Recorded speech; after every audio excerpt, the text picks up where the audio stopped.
La place de la femme noire dans la société européenne, sa perception et la perception qu'on a d'elle, sa vision du monde et de son avenir dans cette Europe qui désormais est une partie d'elle. Voilà quelques-uns des sujets abordés avec les invités durant ce podcast. Nos discussions vont permettre la synthèse des points de vue, mais aussi mettre en évidence l'hétérogénéité de ce groupe. Le débat promet d'être critique, inspirant, sans langue de bois. Une vraie masterclass pour toute personne désireuse de faire bouger les lignes. Afropéenne.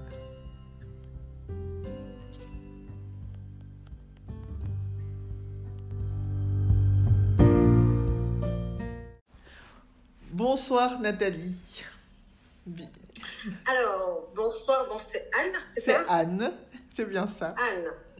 Okay. Bienvenue sur le podcast Afropéenne.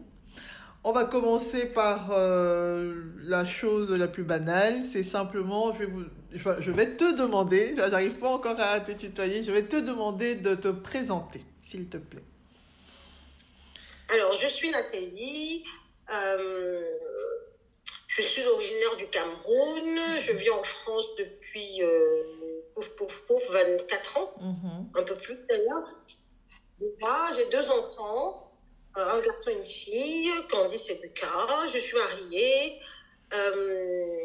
j'adore cuisiner, pâtisser, boulanger. Je suis amoureuse extrêmement des produits africains. J'aime écrire. Voilà. Et puis, je pique souvent des colères, mais je suis gentille quand même. Excellent. Oui, super, belle présentation. Est-ce que le terme afropéenne, c'est un terme que tu connaissais déjà?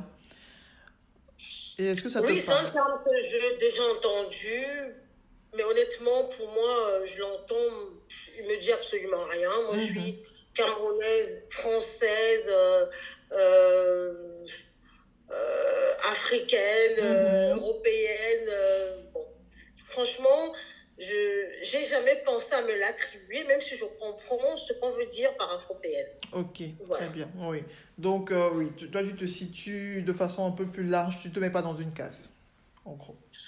Ah non, pas que je ne me mets pas dans une case, je suis quand même dans une case, puisque je commence toujours par dire que je suis originaire du Cameroun. Oui. Donc, c'est quand même une case. Oui. J'ai grandi au Cameroun, je suis venue en France adulte. Mais j'avoue que depuis quelques années, j'entends afropéenne, mais j'ai jamais prononcé ce mot me concernant ou même concernant quelqu'un d'autre. J'en parle pas tout simplement. Très bien. Très bien. Voilà, c'est très bien. Donc, moi, je t'ai découverte sur LinkedIn. Et oui, je t'ai découverte sur LinkedIn. Et alors, ce qui m'a saisi dans l'intitulé en dessous de ton nom, c'était spécialiste en farine. C'est quoi l'expression que tu utilises? Spécialiste en farine. Alors, j'ai mis plusieurs choses. Je crois que j'ai mis chef consultante, spécialiste en farine africaines naturellement. C'est ça. Et puis, j'ai mis d'autres choses, auteur.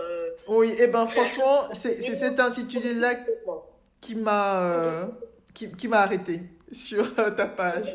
Et j'ai commencé à scruter. Est-ce que tu peux expliquer, parce que c'est quand même particulier. Chef, on connaît. Consultante, on connaît. Auteur, on connaît. Et d'ailleurs, tu as un superbe livre dont on parlera plus tard. Mais voilà. Est-ce que tu peux nous expliquer un peu qu'est-ce que c'est que d'être spécialiste en farine? Encore, j'ai pas tout mis. Je suis aussi ingénieur marketing et commercial. Ah, non, ça, c'est pas mis. Ça, c'est pas mis. C'est dans ma signature. Ça veut dire beaucoup de choses, en fait. Ok. Et je le garde toujours pour la fin, pour qu'il y ait une cohérence dans tout ce qui est écriture et cuisine. Une slasheuse. C'est après. Oui, une slasheuse. Donc, est-ce que tu peux nous en dire plus sur cette passion que tu as pour la cuisine déjà, et particulièrement pour les farines africaines? En fait, j'ai une vraie passion pour les produits africains avec lesquels j'ai grandi au Cameroun. Dans la passion, j'ai développé des sous-passions fulgurantes pour les farines et les épices. Ok. Les farines, les épices, les feuilles, ça j'en parlerai plus tard, je t'en parlerai une autre fois, mais vraiment les farines et les épices. Pourquoi? Parce que j'ai grandi là-dedans, ma grand-mère maternelle faisait beaucoup ce qu'on appelle le foufou, tout simplement. Elle séchait, elle fermentait et séchait le manioc qu'elle faisait en boule. C'est des maniocs secs qu'on vendait là, on les écrasait dans des moulins, on pilait, on tamisait et on avait une farine pour faire le foufou avec la sauce de gombo, avec la sauce d'arachide, avec le bolès, tout ce qu'on voulait. Donc moi, depuis toute petite, j'ai vu ces farines-là. On faisait des gâteaux, de petites choses avec la farine de blé. Pour moi, j'ai jamais trouvé de différence, à part vraiment la grande différence qui est le gluten, le fait que la farine de blé puisse se lever, se soulever. Mais quand on regarde les farines comme ça, on ne voit pas de différence. Ok. Voilà, donc je les ai toujours utilisées à d'autres fins que les beignets haricots. D'accord. En plus des beignets haricots, il y a d'autres petites choses avec ça. Donc, j'avoue que ce côté, mettre les mains dans la farine qui tombe comme ça, moi ça m'a toujours plu. Alors, ça m'a toujours plu. C'est quelque chose qui date de l'enfance. Toujours depuis l'enfance. Ok. Toujours. Et après, c'est des choses que j'ai continué à développer adulte, avec les autres farines, la farine de patate douce. Il y en a tellement. En fait, on peut tout transformer en farine, puisque la farine, c'est le résultat du broyage de quelque chose. Oui, tout simplement. Donc, il y a les farines, on peut faire des farines de macabo, des farines de taro, des farines de plantain mûr, farines de plantain verte. Voilà, donc moi j'ai adoré ça, j'ai adoré passer d'une farine à l'autre pour faire des choses ou sucrées ou salées. Oui. Voilà, j'ai toujours aimé ça. Ok, et le fait d'utiliser ces farines, c'est devenu un vrai métier, c'est ce que tu vas proposer dans ta cuisine, parce que tu proposes des formations, Oui. Je faisais beaucoup d'ateliers collectifs pour les particuliers. Et je faisais comment je peux dire ça, des lives, comme on dit, aussi pour les particuliers dans un ou deux groupes Facebook dans lesquels j'étais, ça fait longtemps, mais ça c'était gratuit. De temps en temps, la personne qui anime le groupe, je suis dans le groupe, est-ce que tu peux me faire ci? Je propose des choses et puis bon, on faisait de façon collective, ça a été là, c'était pas payant. Oui. Et le reste, les cours collectifs avec les particuliers, ça c'était payant en présentiel. Okay. Alors que ce que je faisais comme live, c'était en ligne, puisque dans les groupes, ce sont les gens dans le monde entier. Ok. Voilà. Okay. Ensuite, en 2015, j'ai lancé donc mon blog envolégourmande.com, dont j'ai continué à partager, échanger, lire, expérimenter et donner le résultat de mon travail dans le blog. Tout ça, c'était toujours gratuit. Oui. Le blog est toujours là, il est toujours gratuit. D'accord. Et au fil du temps, j'ai pris une disponibilité de mon travail un mois après le lancement de mon blog en 2015 pour explorer d'autres choses. Je suis dans un travail qui n'a rien à voir avec la cuisine. Et moi, je suis boulimique en fait à la fois du travail et des domaines de la cuisine. Moi, je dis toujours cuisine, mais j'aime la pâtisserie, j'aime la boulangerie, mais pour moi, tout ça, c'est disons l'alimentation. Moi, je ne sais pas peut-être plus clair. Oui. Parce que les gens aiment bien les cases. Il y a des cases, je ne refuse pas. Mais je pense que quand on aime travailler le produit, à un moment, en tout cas, pour ce qui me concerne, j'aime tout travailler. Okay. C'est pour ça que j'aime les brunchs, puisque je peux aller de l'apéritif jusqu'au dessert. Faire le pain et tout. Donc, finalement, j'ai été à l'école hôtelière. L'école hôtelière qui t'ouvre aussi d'autres perspectives, qui t'apprend une certaine organisation. Mais je dis toujours qui n'apprend pas, pour ce qui me concerne, qui n'apprend pas à cuisiner. On apprend certaines recettes. OK. Certaines que je connaissais, soit parce que j'étais en France, soit parce que ma mère, elle faisait aussi de la cuisine française, soit parce que j'ai appris des choses aussi avec ma belle-mère, soit parce que je faisais des choses dont je ne comment dire, qui ne portait pas de nom, et je me rendais compte que ça ressemblait à telle ou telle recette, mais moi, j'avais pas ces noms-là, ces noms techniques-là. Voilà, donc, ça te donne, disons, un cadre, parce que c'est un peu plus professionnel. Et que certaines personnes vont te prendre un peu plus au sérieux parce que tu as fait un stage en cuisine. Oui, tu as un diplôme. Tout ce que tu peux faire chez toi, ça je l'ai vu. Tu peux faire des choses magnifiques. Mais je prends mon temps pour faire mes photos, pour le stylisme culinaire. Je prends mon temps. Ce n'est pas ça dans un restaurant. Au début, j'ai eu du mal parce que c'est vraiment, je comprends pourquoi on dit la brigade, c'est militaire. Si on a 30 couverts, on a 50 couverts, on a 200 couverts, on s'équipe en fonction, on se met en position vraiment pour dire on lance quoi. On lance. Et on sait que tel va faire ça. Toi, tu vas ajouter les herbes fraîches à la fin, mais moi, je vais mettre la viande, l'autre va mettre la pomme de terre, l'autre va mettre la sauce, le chef va superviser, tout ça. Donc, c'est rapide, c'est efficace, c'est pas le temps que moi je prends pour dire, alors, la photo, comment... Oui, c'est le même métier, mais c'est deux optiques tout à fait différentes. Ah non, c'est complètement différent. Le restaurant, ça n'a rien à voir avec le blogging où tu es chez toi, tu prends tes photos, tu écris ce que tu veux, tu prends ton temps, rien à voir. Et personne ne te donne d'ordre. Et personne ne te donne d'ordre. Voilà. Et tu n'es pas en synergie avec d'autres personnes parce qu'il faut aussi faire avec ces personnes-là. Donc, ça m'a donné encore une autre expérience. Je sais que, après, il ne faut jamais dire jamais, que mon but ultime, ce n'est pas d'avoir un restaurant. J'ai toujours aimé écrire, cuisiner, et au milieu de tout ça, partager et enseigner. C'est vraiment ça qui me meut profondément. Donc, toutes ces expériences-là, toutes ces envies-là, et puis mon autre vie aussi, j'ai fait des études de littérature, de marketing, tout ça me sert pour proposer des choses comme je les sens. Et comme à un moment aussi, le retour du public me donne aussi des billes, parce qu'on se lance dans quelque chose, mais on ne sait pas comment les gens vont recevoir ça. Exactement. Et comment les gens vous voient, en fait. C'est vous qui dites qui vous êtes, mais comment les gens vous reçoivent aussi. Il faut savoir ça. Donc, avec le recul, avec le temps, avec l'expérience, avec mes envies aussi,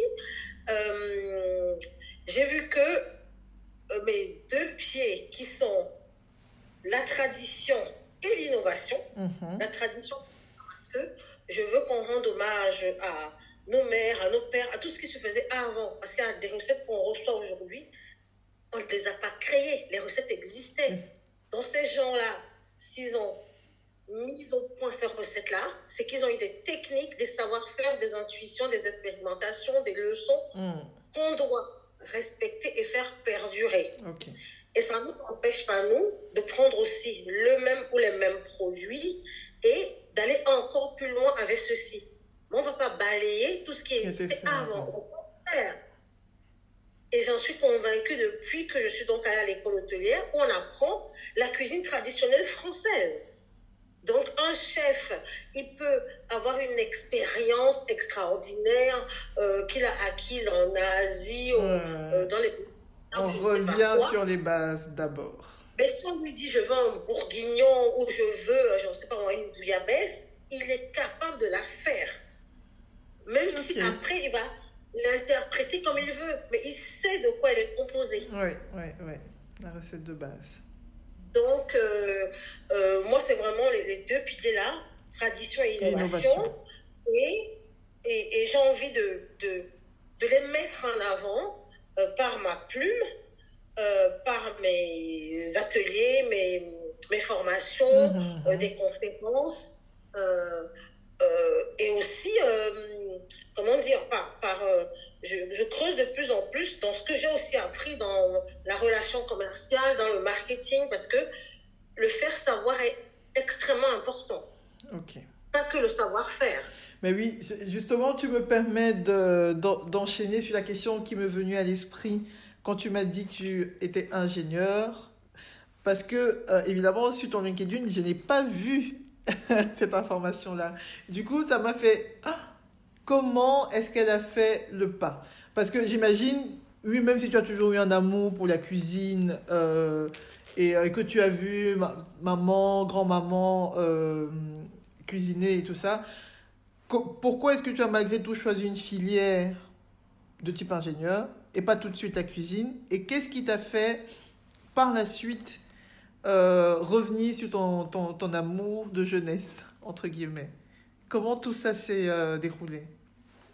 Alors déjà, je pense que je ne l'ai jamais quitté. Mhm. J'ai toujours aimé cuisiner et j'ai toujours aimé écrire. Mes passions vont ensemble. Ok. Elles sont vraiment imbriquées.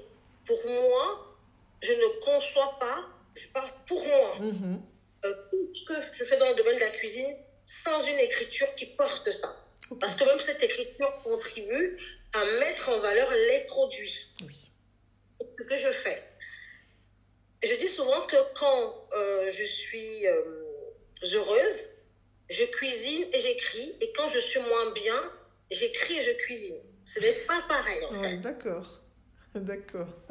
Il y a un processus pareil. Qui est très clair. Quand je ne me sens pas bien, je commence par écrire. C'est plus facile et c'est un exutoire pour moi de dire ce qui ne va pas. Et puis, je vais cuisiner. Mais quand je suis contente, je commence par cuisiner et après, j'écris. Okay. Voilà, c'est comme ça. Et est-ce que c'est pas la même chose? Non, mais je comprends. Ça, c'est vraiment une démarche d'artiste. C'est très personnel, mais ça se comprend. Mais sinon, comment ça s'est passé Pour répondre à la question, oui. J'aimais lire, j'aimais les études, j'avais plutôt des facilités. Et en fait, je n'ai pas envisagé, comment dire ça? Je pense que dans ma tête, et peut-être même la tête de mes parents, on va à l'école et après, on se dit, ok, j'ai fait telle et telle chose, j'ai tel et tel bagage. Si je veux, je peux m'orienter vers d'autres choses. Mais c'est pas comme ce que moi j'ai trouvé, par exemple, en France. À 14 ans, on est déjà apprenti quelque part. Oui. Non. Ça m'a jamais traversé l'esprit, en fait. Est-ce que, tu as fait tes études au Cameroun jusqu'au bac? Je suis venue au Cameroun, en France, à 29 ans. J'ai fait donc mes bien études après. Au Cameroun et j'ai continué mes études en France. Ok. Donc, au Cameroun, j'ai fait le bac, j'ai fait la licence et j'ai travaillé. Ah oui. Et j'ai continué mes études en France après avoir travaillé 7 ans. J'ai continué en maîtrise. Bon, il y a eu quelques péripéties. On voulait que je reprenne la 3e année. J'ai pété en plan. J'ai dit jamais. Je ne vois pas pourquoi je dois reprendre. Qu'on m'explique pourquoi je dois reprendre la 3e année. Il n'y a pas de raison. Oui. J'ai vu plein de gens qui venaient de pays différents, même du Cameroun, qui ont accepté de reprendre la 3e année. Moi, j'ai dit non, je refuse. Il faut qu'on motive le fait que, franchement, si on m'avait dit... C'est des histoires d'équivalence. Vous êtes resté 7 ans sans aller à l'école. Oui. Je vais trouver ça plus logique. Mais qu'on me dise que oui, mais les diplômes, alors là, il ne faut pas me dire ça. Les diplômes africains, j'ai dit répéter, alors je ne reprends pas. Mais qu'est-ce que... Allez. Et comment Jamais. Donc, j'ai écrit, j'ai fait une lettre de presque 15 pages. J'ai pris tout le programme de la première année en 3e année de l'université de Yaoundé, pour voir où j'étais. J'ai cherché le programme de France. J'ai montré comment le programme de France était tout mince et que ce que j'avais fait à Yaoundé, c'était ce qu'on appelait lettres modernes françaises. Ici, c'est aussi lettres modernes françaises. Mais là-bas, lettres modernes françaises, ça voulait dire quoi? Les gens qui parlent le français. Donc, j'ai fait de la littérature belge, luxembourgeoise, québécoise. On a même parlé des Roumains. Alors, les Antilles et tout ça, n'en parlons pas. Et les grands auteurs français de la métropole. Sans compter la littérature noire africaine et l'État, Benjeloun, les gens du Maghreb et tout. Et moi, je leur ai dit, montrez-moi ce que vous avez fait de plus que moi pour me demander de reprendre la 3e année. Je ne la reprends pas. Wow. Donc, je pense qu'ils en ont eu marre de moi. Ils m'ont dit, venait en maîtrise. Ok. Voilà. Tu as eu gain de cause. J'ai eu gain Excellent. de cause. Eh ben, J'avais un peu la pression quand même parce que ouais. j'avais l'impression qu'on se disait, OK, on a mis en maîtrise, on va voir. Mais bon, ça s'est toujours très bien passé. Mhm.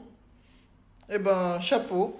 J'espère que ça donnera des idées à d'autres personnes parce que c'est un peu, enfin, je sais pas comment dire ça, mais c'est la suite logique. On vient des pays africains, même pas forcément africains, ça peut être même des pays d'Europe de l'Est.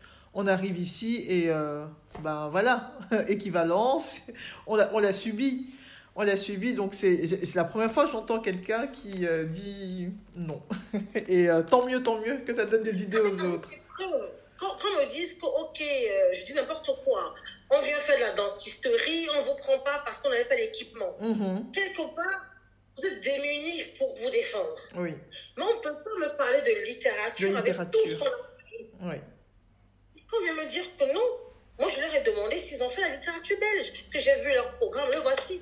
Où est la littérature sur belge? belge. Où sont les Québécois? Qu'est-ce qu'ils ont fait? Pourquoi on me dit non? Je refuse. Ah, j'adore, super. C'est pas pareil entre.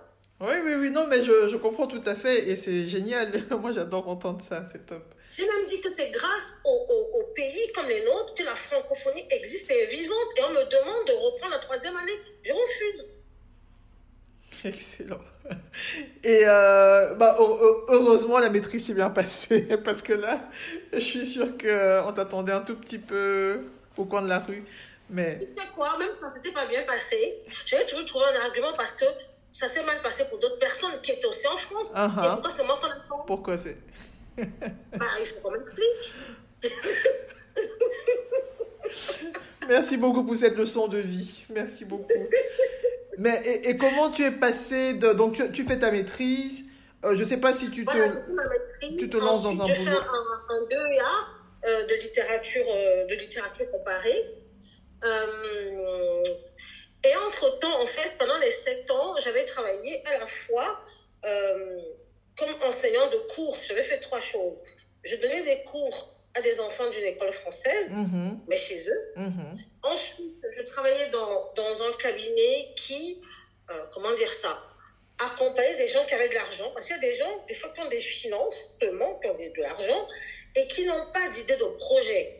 Il y a des cabinets qui donnent des idées de projet Ok. en disant, ben, avec telle somme, vous pourriez faire ça, ça, ça au Cameroun. Et après, les personnes écrivent le projet. Mhm.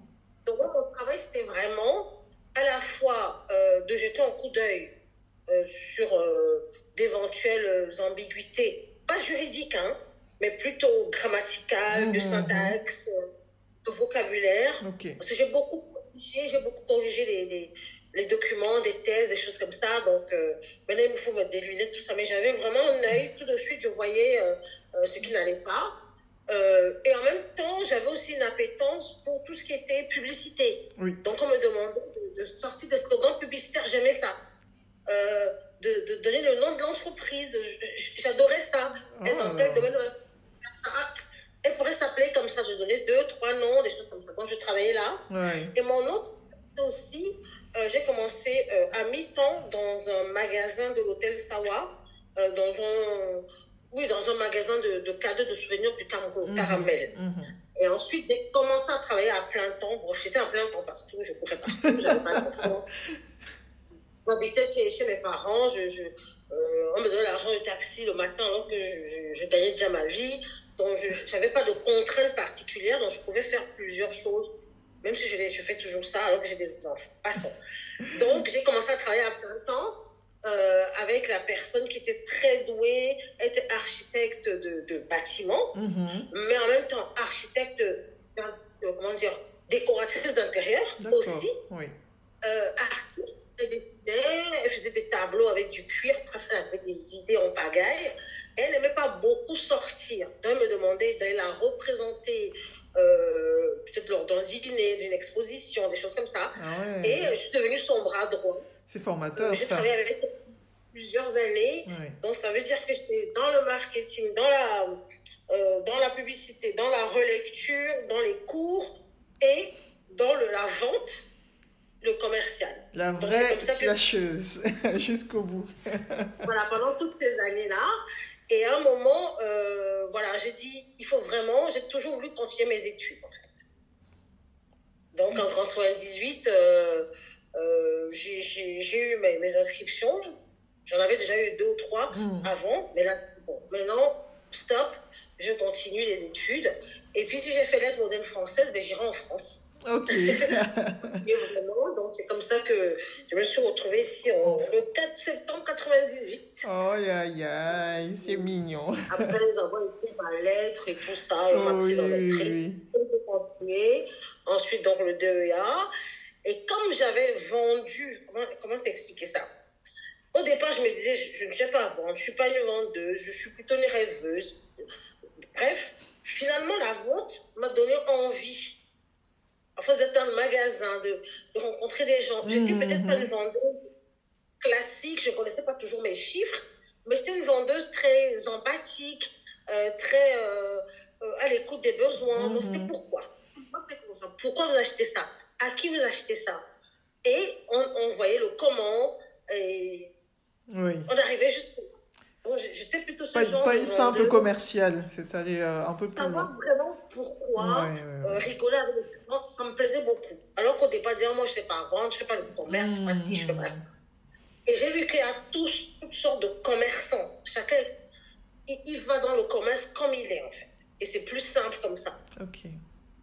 Ma vente prend peut-être beaucoup plus de temps, parce que je suis une grosse bavarde et que j'aime les commentaires.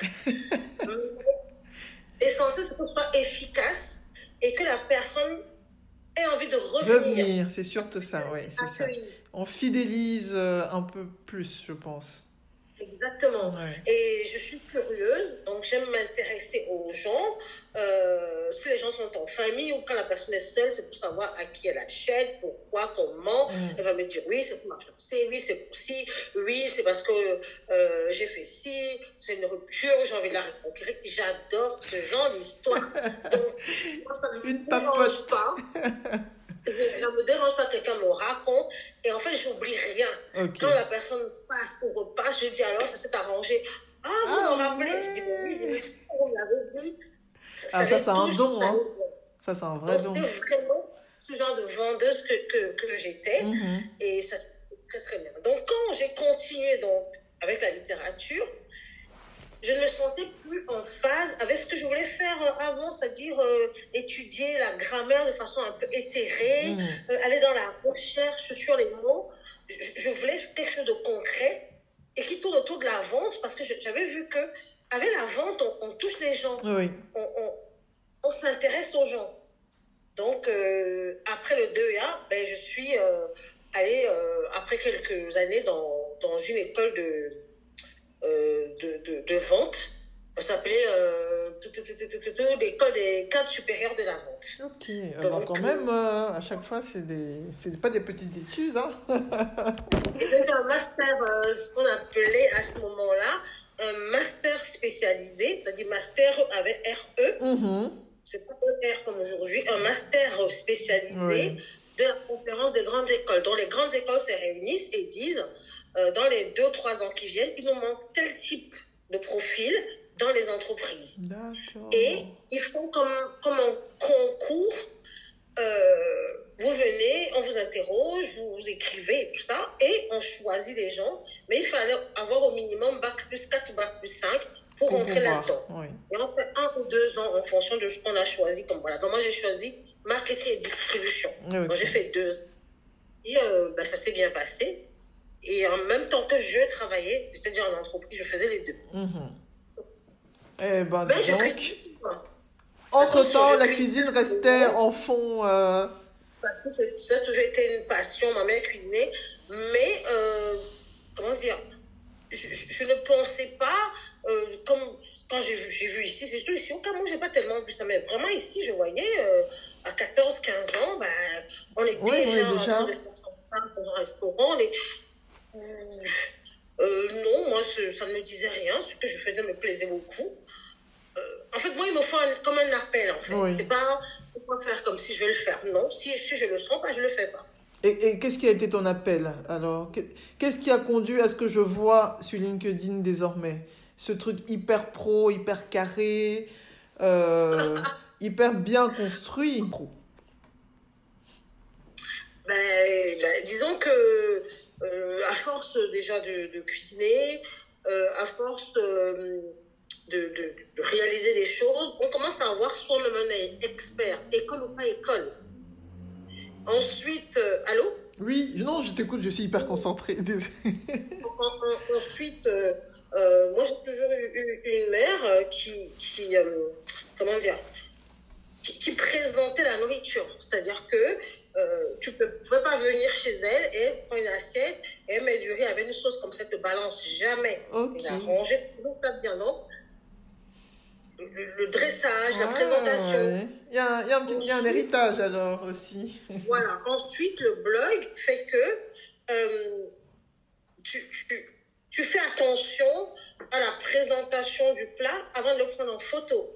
Et le blog t'est venu pendant que tu faisais tous ces trucs de DEA marketing?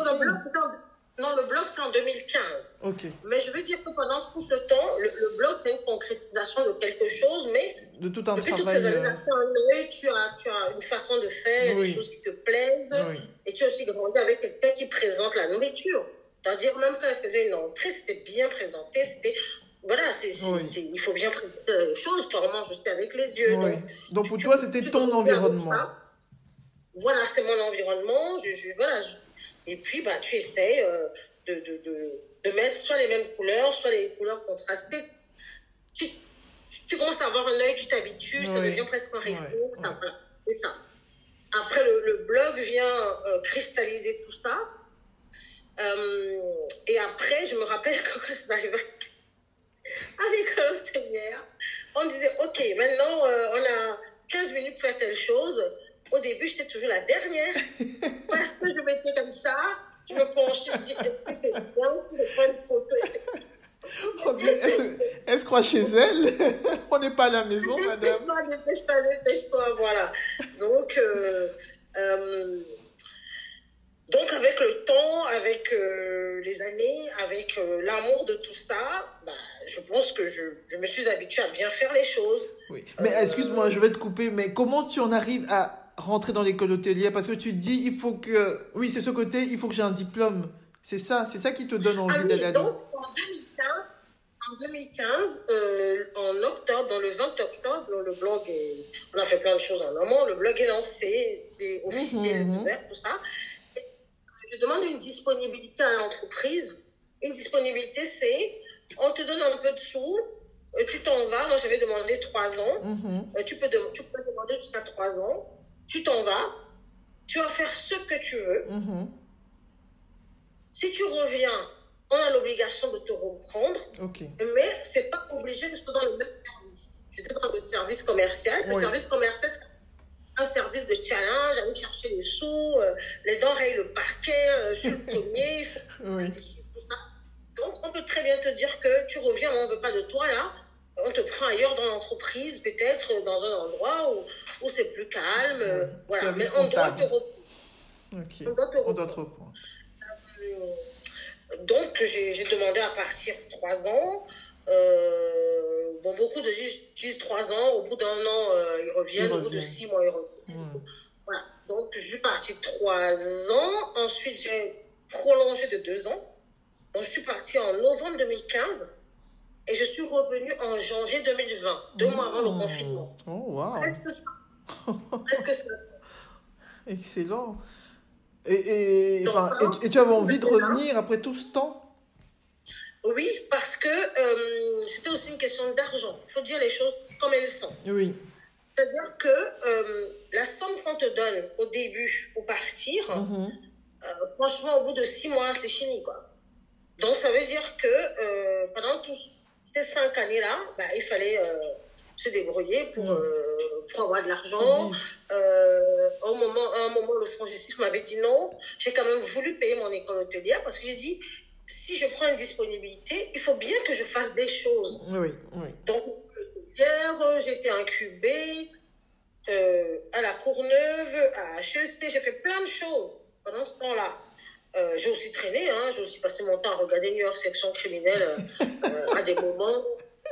Unité spéciale avec Benson et tout. Ah, ouais. On a regardé les mêmes choses, on se comprend. Avec Olix et tout, voilà Ah quoi. oui, oui, oui, Donc, ça c'est les vrais savent. c'est vrai ça.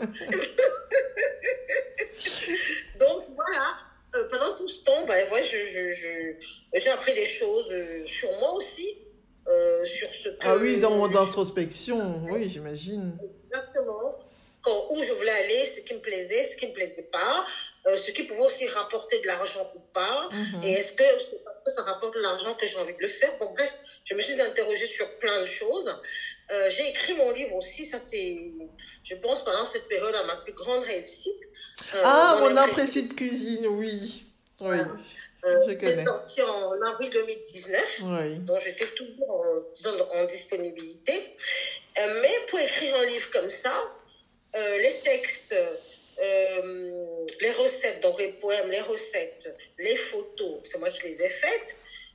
Ouais. En fait, tu ne réalises rien d'autre. Dans même des prestations pour les comptes t'appelles à gauche, à droite, tu n'as même pas envie. Donc, ça veut dire que c'est de l'argent qui ne rentre pas. Pas. Mhm, On a une mhm, maison, on a un crédit, on a des enfants. mhm. Oui. Donc, soyons Oui, terre oui, à terre. oui, oui. Donc, La c'était pas réalité est crue. évident. Oui. Voilà, c'était pas évident. Ça a été difficile à un moment. Donc, finalement, j'ai dit, envolée gourmande, ce n'est pas négociable parce que je pense que je suis née pour euh, parler de ces produits-là, pour les étudier, pour mieux les enseigner, Mhm. pour faire ce que je fais, parce qu'il y a toute une dimension aussi, j'en parle pas beaucoup, mais quand je serai bien posée en train de tout structurer, je vais revenir là-dessus. Mhm. Quand on a un blanc et quand on sait créer des recettes, à un moment, on va travailler avec des marques Oui. et on va créer des marques. Oui. Mais ça, c'est quelque chose que je développerai bientôt.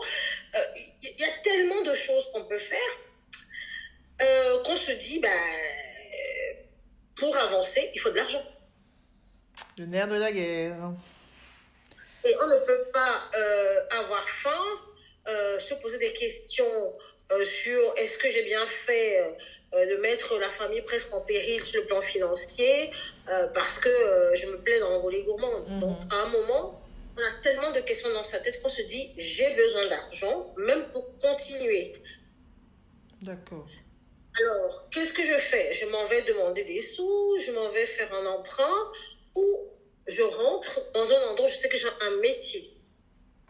Mais je ne rentre pas pareil. Envolée gourmande a sa petite notoriété. Oui, oui, oui. Je ne vais pas me cacher, on sait ce que je fais. Maintenant, c'est à moi de m'arranger avec mes patrons Mhm. pour dire que j'ai mes congés, j'ai mes RTT, j'ai mes week-ends, j'ai mes soirées, j'ai ma vie. Envolée gourmande continue, même si je suis revenue. Ok, très bien. Bon, c'est comme ça Donc, que je suis revenue et que les choses ont été très claires avec eux.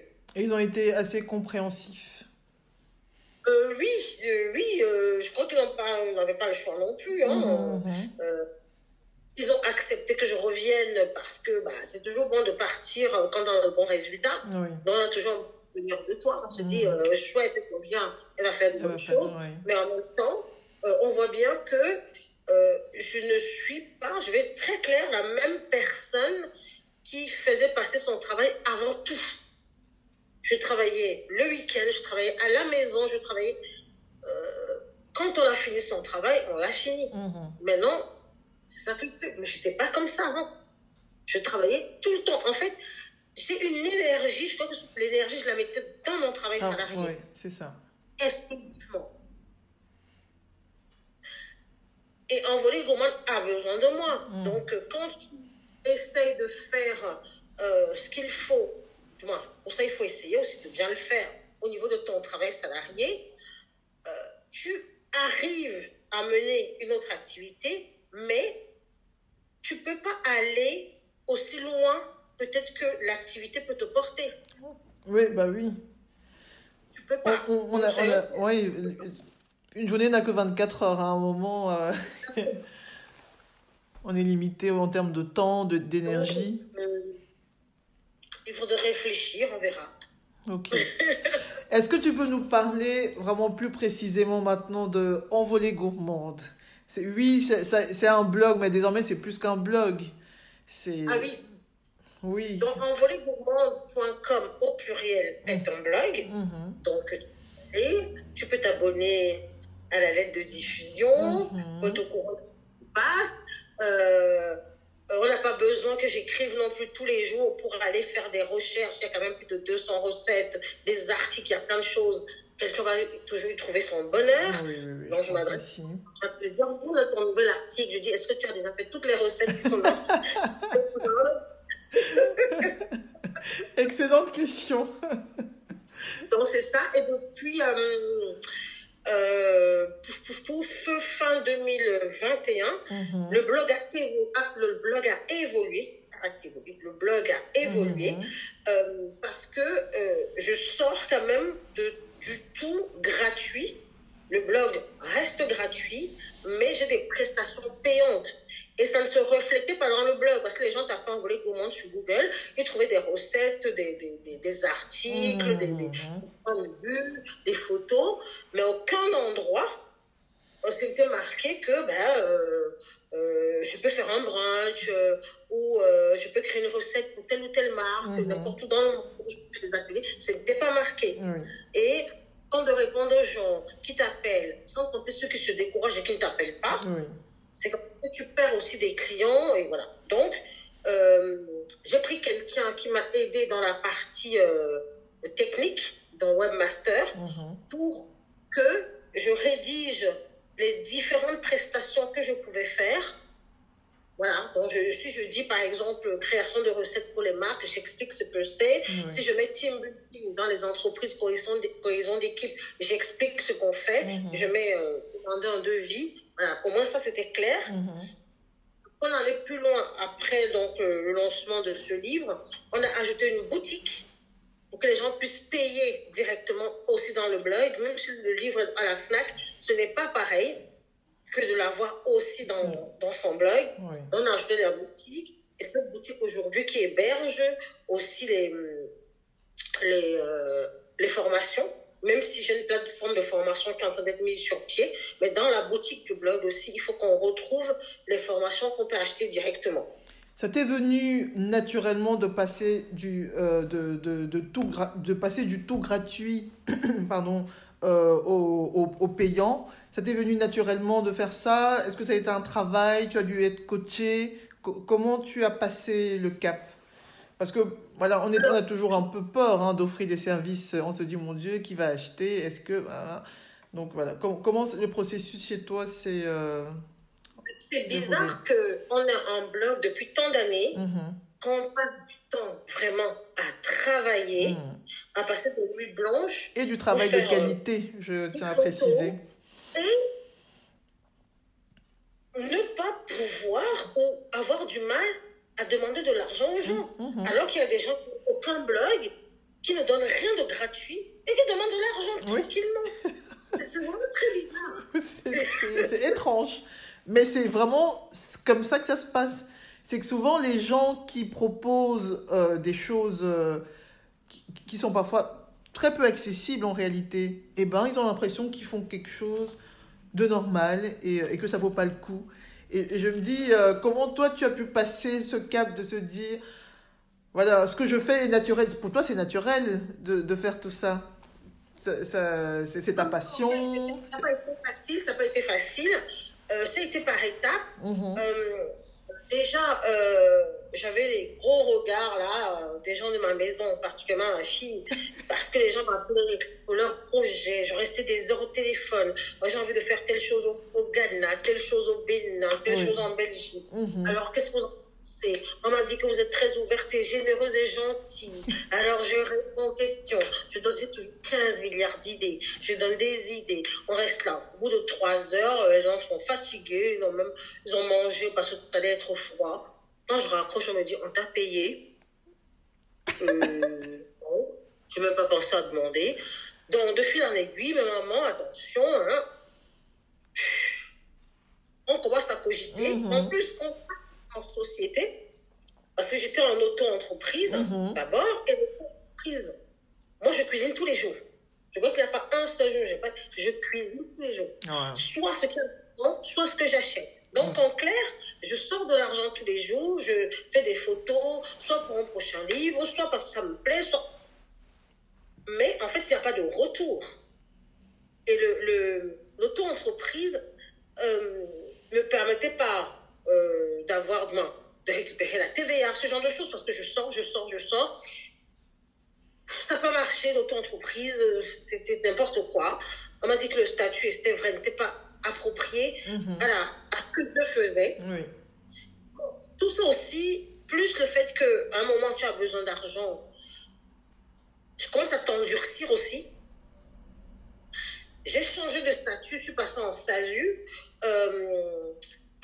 La SASU, c'est une entreprise dans laquelle tu es le seul actionnaire qui peut grandir avec d'autres actionnaires. Donc, ce que tu vas dépenser, il faut que tu le gardes pour le comptable. Oui. Donc, déjà, j'avais l'impression que j'avais une vraie société. C'est une vraie société qui avait le comptable. Voilà, que je marquais en cours, que c'était plus un amusement. Le fait de sortir aussi de l'école hôtelière, que j'ai payé de ma poche quand même. Oui. Combien de temps une école hôtelière? Ça a duré à peu près 7 mois. Ok. Et j'ai dépensé plus de 8 000 euros. Donc, il y a tout ça. Alors qu'il y en a qui étaient aidés par l'État. Oui. Tu te dis, oui, c'est bien, c'est bon d'être gentil, mais toi, tu dépenses de l'argent pour donner des choses aux gens gratuitement, en fait. Donc, tout le temps, on te parle, tu le constates, tu n'as pas de sous. Il y a des gens qui te disent, tu sais, tes choses peuvent être extraordinaires, tu fais un travail de qualité, mais il y a des gens, tant que c'est gratuit, ils s'en fichent, ne respectent pas. Réalité, non? Je dis oui, mais moi, je veux faire la promotion de nos produits parce que quand on tape maintenant sur Google, on voit aussi mes articles, on voit les articles d'autres personnes. C'est plus que les réseaux sociaux. Il y a des gens qui ne vont pas sur les réseaux sociaux. Il y a ce qu'on appelle le référencement. Peut-être qu'on en tient compte aujourd'hui, mais on ne tenait compte que des blogs et des sites internet. Parce qu'un blog, ça, le blogging a eu ses beaux jours. Hein. Il fut un temps où c'était la référence. Ça. Donc je disais non. On me dit, mais tu vas arrêter. Je dis non, j'arrête pas le blogging.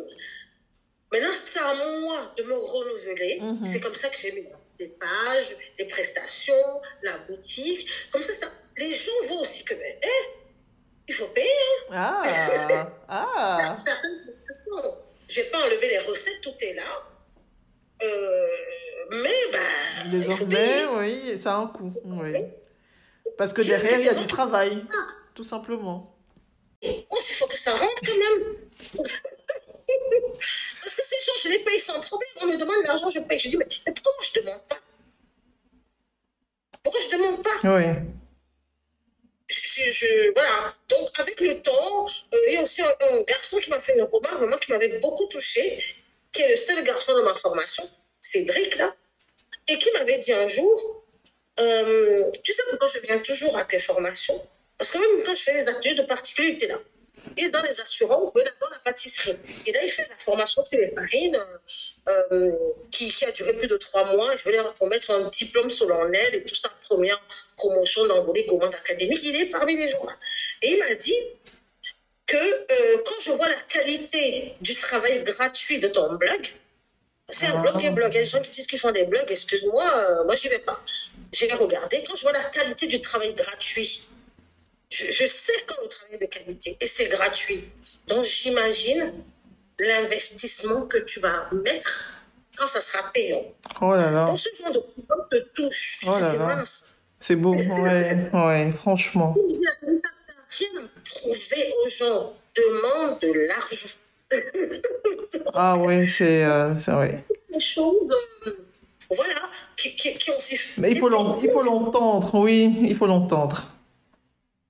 Honnêtement, j'ai eu beaucoup de mal. Ok. Et même jusqu'à présent, pour que je lance la première promotion, j'ai fait un prix qui ne sera même pas mon tarif journalier à partir du mois de mars, j'espère, je croise les doigts, que j'aurai mon numéro de centre de formation, plus l'audit Calliope en Belgique, je ne sais pas, mais en France, c'est un audit de certification d'indicateur de qualité de formation.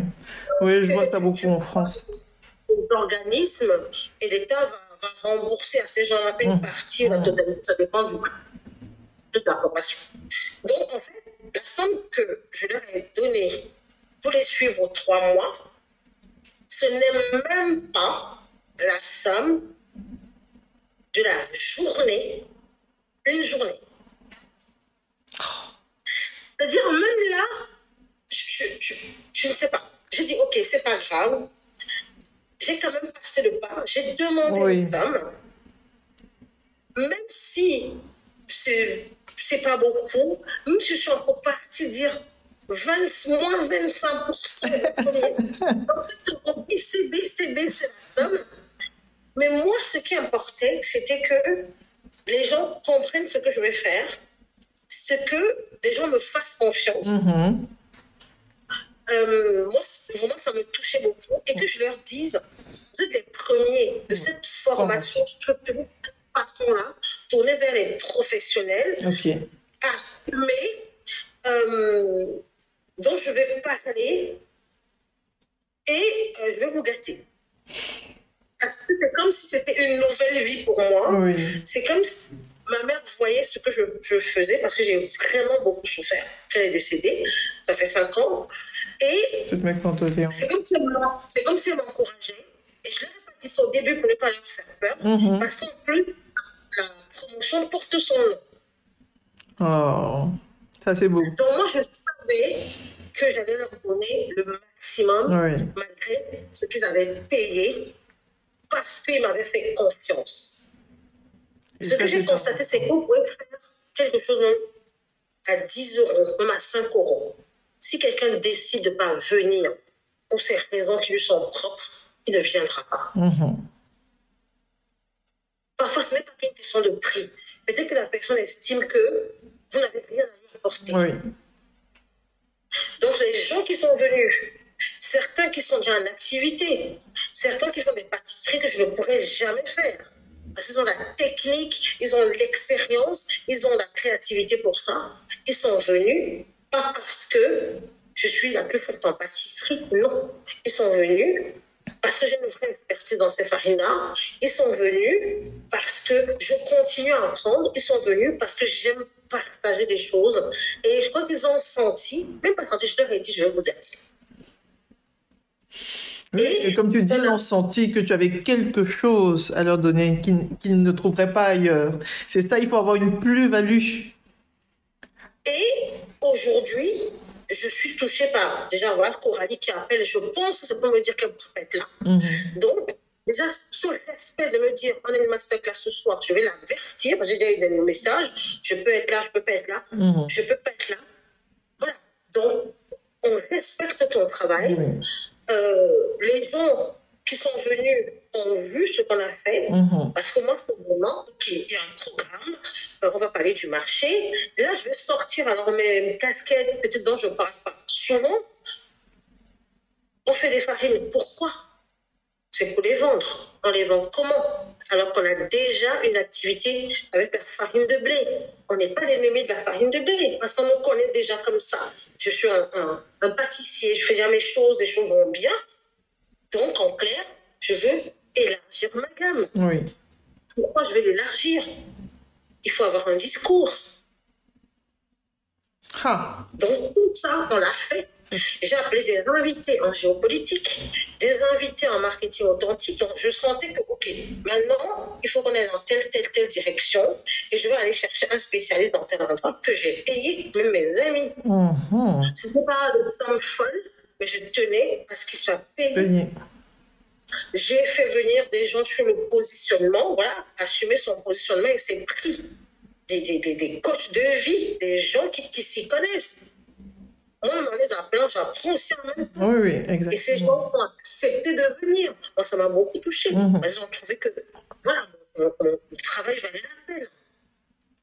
j'ai fait venir des gens, j'avoue que ça, par contre, ça les a beaucoup étonnés, c'est les gens de la RGPD, donc les DPO qui s'occupent de la protection des données.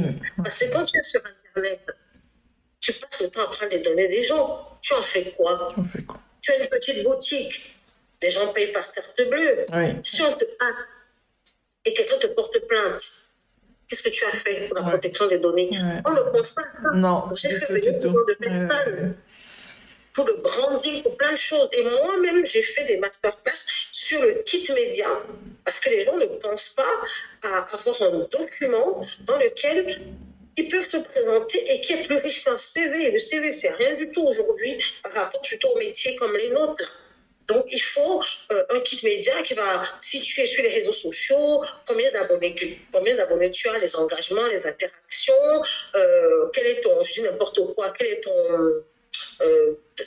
ta publication la plus lue, comment, les statistiques par pays, les 3 premiers pays dans lesquels les gens te suivent le plus, que ce soit sur Facebook et sur Instagram, est-ce que c'est les mêmes?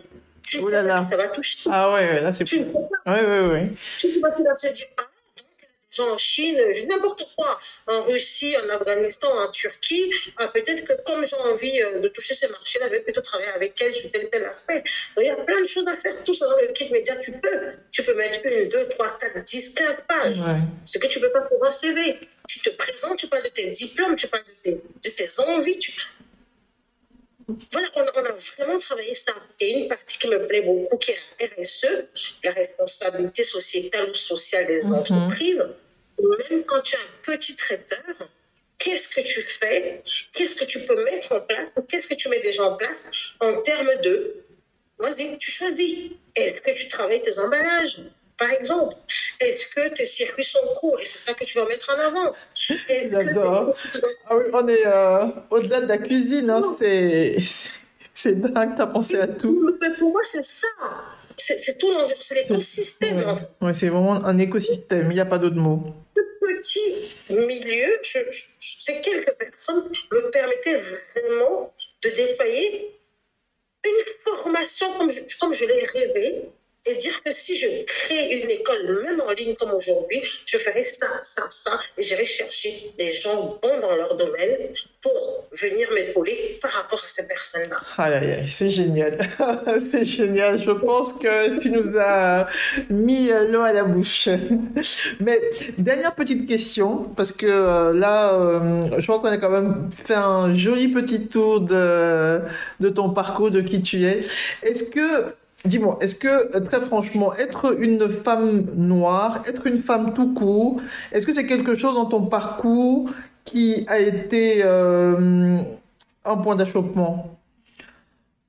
Ou ça n'a jamais été tellement un sujet Dans mon parcours, au complet. Disons que... comment te dire? Je suis à la fois quelqu'un de très cérébral et toujours dans l'action. Voilà, c'est comme ça, en même temps. Donc, je suis née femme et noire du Cameroun. Moi, j'ai aucun problème. Je suis née. Maintenant, qu'est-ce que je fais? Qu'est-ce que je pose comme action? J'avoue qu'il y a des choses. Je ne suis pas non plus naïve. Il y a des interrogations que j'ai eues par rapport à tel ou tel comportement. Mais tu vas peut-être me trouver bizarre, mais je m'en fous en fait. Bah non, je ne trouve pas du tout bizarre. Parce que la seule chose que je ne supporte pas, c'est le manque de respect et la condescendance. Je ne supporte pas ça.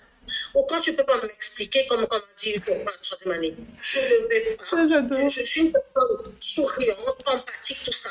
Mais quand j'ai l'impression que tu veux prendre un imbécile, je change complètement. Il faut que tu m'expliques. Okay. Mais pour le reste, honnêtement, il y a des choses qui peuvent me blesser, mais je m'en fiche parce que je me dis, je ne suis pas là pour qu'on m'aime. J'ai ma famille qui m'aime, j'ai mon mari, mes enfants qui m'aiment, je veux qu'on me respecte. Okay. Si on ne me respecte pas, je le dis. Mais pour le reste, je ne sais pas, peut-être que je fonce trop pour voir certaines choses. C'est possible, et c'est peut-être pas plus mal. Je pousse tellement de portes que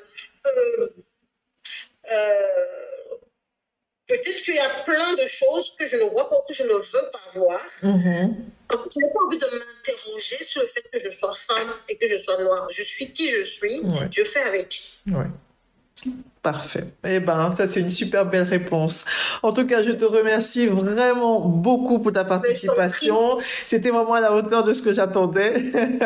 Et je pense que oui, peut-être que tu te rends pas compte, mais ce que moi j'ai vu sur LinkedIn m'a bluffé. Et quand tu en parles, je ressens encore plus le travail, parce que ça se voit, hein, ça se voit déjà quand on suit la page, mais quand tu en parles, on se rend encore plus compte de la machine qui est derrière et c'est super inspirant.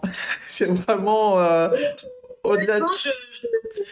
C'est fatigant Oui. parce que on fait beaucoup de choses, mais j'ai la chance aussi d'être accompagnée. Toutes les affiches, quand je fais des masterclass, des choses comme ça, je dis à ma fille, je veux telle affiche, tu changes la date, tu fais boum. Elle a toujours fait ça. Oui. Depuis qu'elle a 12 ans, c'est le logo que je ne vais pas changer même par sentimental.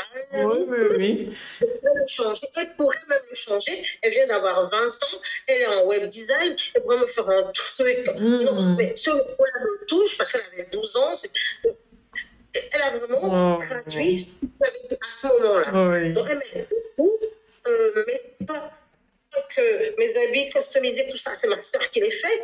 Donc, je lui dis, si je fais ça. Elle le fait. Okay. Voilà. Donc, aider. Et maintenant, toute la partie technique, j'ai fait des masterclass, boum, mon mari l'a tout enregistré, je dis je veux tel titre, tu coupes ici, tu coupes là, boum, boum, c'est fait. Donc j'ai beaucoup de chance à ce niveau-là. Oui. Je m'appuie sur eux, mais pour le moment, je ne peux pas valoriser vraiment leur travail. Donc, là aussi, je me structure autrement. Là, je viens d'embaucher, tu peux appeler ça un bras droit, parce que donc la partie édition, c'est-à-dire les livres, le blog, tout ce qui sera livre, tout ça, parce que j'en voudrais d'autres. Oui. Normalement, mon livre de banane plantée est pratiquement fini, même si des fois, je ne sais pas où je mets les recettes, il faut que je les cherche, mais toutes les photos, tout est prêt. On a hâte. Donc, ça. Et j'espère un autre livre qui sortira peut-être en même temps. Et bon. Parce que j'ai des choses à dire. J'ai une réflexion sur la cuisine, mais des fois, j'estime que les recettes distraient les gens. Ok. Et que les gens ne lisent pas toujours. Oui, d'accord. On va sortir un petit livre qui dit des choses, mais il n'y a pas de recette. Ok, d'accord. Je comprends l'idée. Voilà. Donc, j'ai envie de sortir. Eh ben, dis donc. Il va s'en passer des choses. J'ai besoin d'aide. Et là, je vais travailler avec quelqu'un. On a commencé hier et tout de suite, je vois la différence parce que là, rien que mon drive, il y a des trucs partout. Donc, il faut structurer les choses entre l'édition, le team building, la formation maintenant qui va prendre beaucoup de place. Pour que moi je puisse répondre aux gens, parce que tous les réseaux sociaux, c'est moi qui les tiens, c'est moi qui écris tout, c'est moi qui tiens tout.